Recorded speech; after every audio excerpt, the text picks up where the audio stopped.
The main title of my film is Fly By Night. I chose it as it was the name of similar to those suggested by my target audience, ensuring that it will appeal generally to most members. The title also fits with the narrative, indicating the predetermined event of the boy fleeing from home. In my audience feedback, I was praised on my titles. The order was particularly good, as the slow progression in importance worked well with the strong ending with the main title, as well as the simplistic font, which was said to suit the genre and tone of the video. The fact that my intertitles did not distract from the action was also something complimented about my titles. The introduction of my character was fairly slow. It's not till later in the opening sequence that you see his face. However, this was well received, as the majority of the opening sequence was focused on him.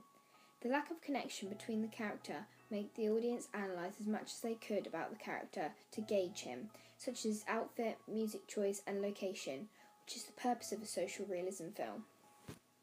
I have presented a male character in a positive way. Although he was perceived as lonely, he was shown to be vulnerable, which would make the older generation with children of a similar age empathise. He was said to look desperate.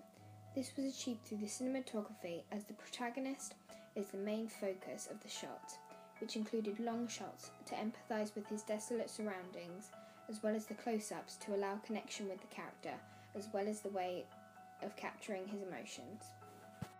The music engaged the audience. The solo pianist was said to reflect his loneliness, as both him and the music are alone. It was said to be atmospheric in my audience feedback. The sudden stop in the music, as the change of the scene came about, was said to work with the transition between the time periods. It was also said that it reflected the change in the mood. The music was his loneliness, and the silence was him feeling more relaxed but still on edge.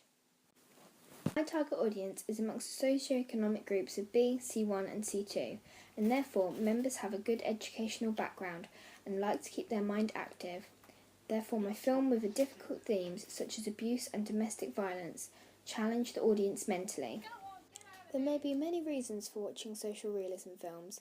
These may be social empathy, finding reinforcement for personal values, finding models of behaviour, or gaining insight into yourself. My social realism film applies to all of these and therefore will appeal to the target audience.